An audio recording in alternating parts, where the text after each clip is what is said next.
সহধর্মীকে হারিয়ে স্মরণ সভায় চোখের পানি ধরে রাখতে পারলেন না চার্লি কার্কের স্ত্রী এরিকা কার্ক। রোববার বক্তব্য দেওয়ার আগে চার্লির শেষ স্মৃতিগুলো মনে পড়ায় আবেগে আপ্লুত হয়ে পড়েন এরিকা। তাকে সান্ত্বনা দেন মার্কিন প্রেসিডেন্ট ডোনাল্ড ট্রাম্প। আমি বুঝি নির্মাণের শিল্প, সালাম স্টিল বোঝে ডিউরেবিলিটি। সালাম স্টিল, মোস্ট ডিউরেবল স্টিল। এ সময় কানায় কানায় পূর্ণ ছিল অ্যারিজোনা অঙ্গরাজ্যের স্টেট ফার্ম স্টেডিয়াম। উপস্থিত ছিল 63,000-এরও বেশি মানুষ। বিশাল পর্দায় দেখানো হয় চার্লি কার্কের ছবি। তাকে দেখে আবেগে আপ্লুত হয়ে পড়েন অনেকেই। এমন অশ্রুসিক্ত মহলে আবেগঘন বক্তব্য দেন এরিকা কার্ক। গুলিবিদ্ধের ঘটনায় অভিযুক্ত টাইলার রবিনসনকে ক্ষমা করার ঘোষণা দেন তিনি।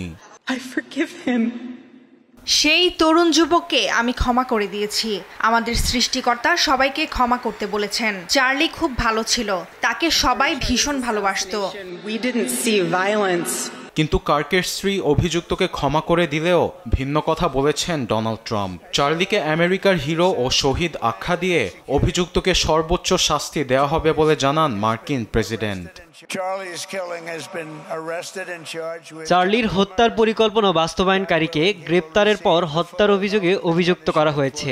ভয়াবহ অপরাধের জন্য তাকে সর্বোচ্চ শাস্তি ভোগ করতে হবে। বিশ্বের কোনো দেশই এটি গ্রহণযোগ্য নয়। রাজনৈতিক সহিংসতা ঘটনার পেছনে জড়িত সকল ব্যক্তিকেই আইনের আওতায় আনতে বিচার বিভাগ কাজ করছে।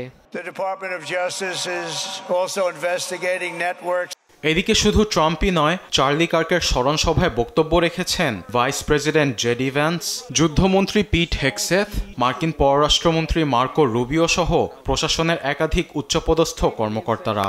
এমনকি বিরোধ থাকা সত্ত্বেও অনুষ্ঠানে ট্রাম্প ও সাবেক department of government efficiency DOG প্রধান ইলন মাস্ককেও দেখা গেছে। এমন পরিস্থিতিতে চার্লি কার্ক হত্যাকাণ্ডের ফয়সালা নিয়ে অপেক্ষা করছে পুরো যুক্তরাষ্ট্র। তদন্তের ভিত্তিতে অভিযোগ প্রমাণ হলে সর্বোচ্চ শাস্তির দাবি করেছেন অনেকেই। আরবেদ আফসার, নিউজ ডেস্ক, দেশ টিভি।